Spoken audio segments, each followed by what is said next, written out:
Je travaille une boîte de télévision en Chine et toutes mes collègues étaient des femmes célibataires. Et au début, ça ne me choquait pas parce qu'elle avait entre 23 et 27 ans. Pour moi, ça me semblait complètement normal.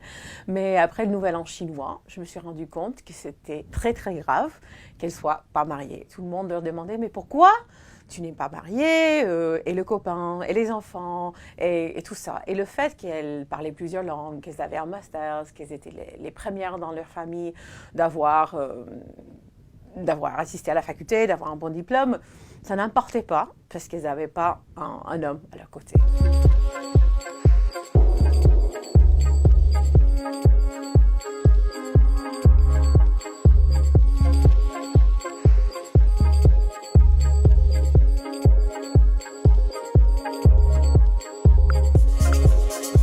De manière globale, c'est la première fois que les femmes en Chine peuvent choisir de ne pas se marier. D'abord, il y a eu une politique d'enfant unique. Ce n'est pas une coïncidence que les femmes qu'on voit maintenant, c'est des femmes nées, enfin les premières générations de l'enfant unique.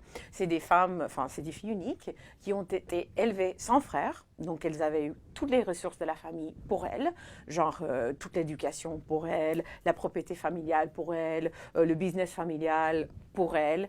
Et tout d'un coup, tu as comme une espèce de super classe des femmes qui ont eu des opportunités de travail et de s'éduquer qui n'ont jamais existé en Chine. Alors, qu'est-ce que c'est la première chose, une des premières choses à changer? Finalement, tu as le choix de ne pas te marier. Tu peux très bien travailler sans être mariée. Et même financièrement, tu peux être indépendante. Et tu es plus éduquée, alors ce que tu cherches dans un partenaire, c'est peut-être différent à ce que ta maman cherchait et ne pouvait pas avoir dans la plupart des cas parce qu'elle n'avait pas trop le choix.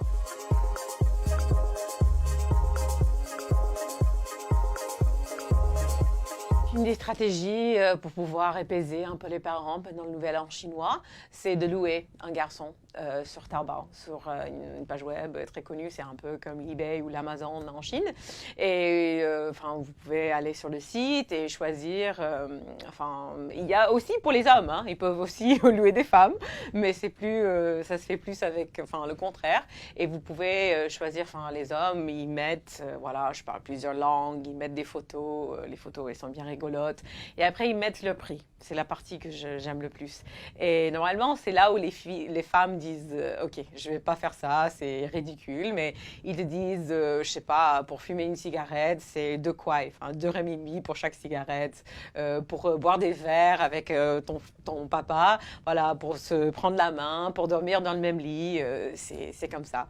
Je pense que c'est une industrie, c'est difficile de savoir. Moi, personnellement, je connais beaucoup de filles qui s'intéressent à faire ça, mais après, au moment de le faire, elles se disent « Ah ben non, je ne vais pas aller si loin que ça. »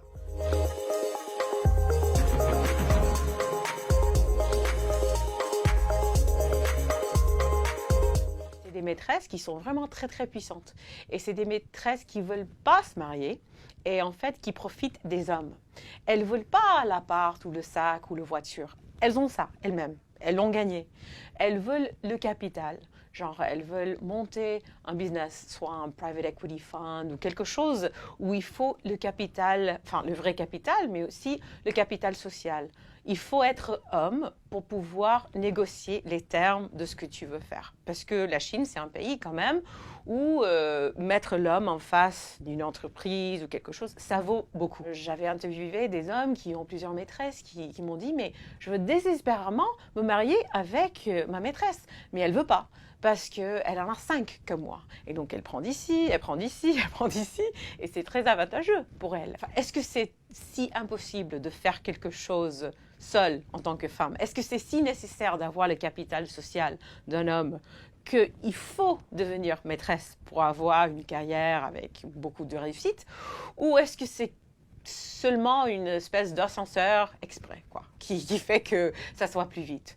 Et dans le livre, il y a 2 personnages qui montrent ça très bien, je pense. Il y a Ivy, la maîtresse, et June. Donc Ivy, elle a une carrière assez impressionnante elle-même, mais aussi elle augmente beaucoup sa situation sociale et financière en étant maîtresse. Et elle ne veut pas se marier, elle est très bien en train de profiter de plusieurs hommes. Tandis que June, elle a fait Yale. Et elle serait jamais maîtresse. Tout ce qu'elle a fait, tout ce qu'elle a, elle l'a gagné elle-même. Et on se dit, mais tiens, June, elle a même pas une voiture. Ivy, elle a une Porsche. Ça te fait réfléchir finalement. Et j'ai toujours pas la réponse, mais j'ai bien aimé le procès de connaître comment ça marche et le fait que ça m'a obligée de récalculer comment je vois la situation des maîtresses en Chine.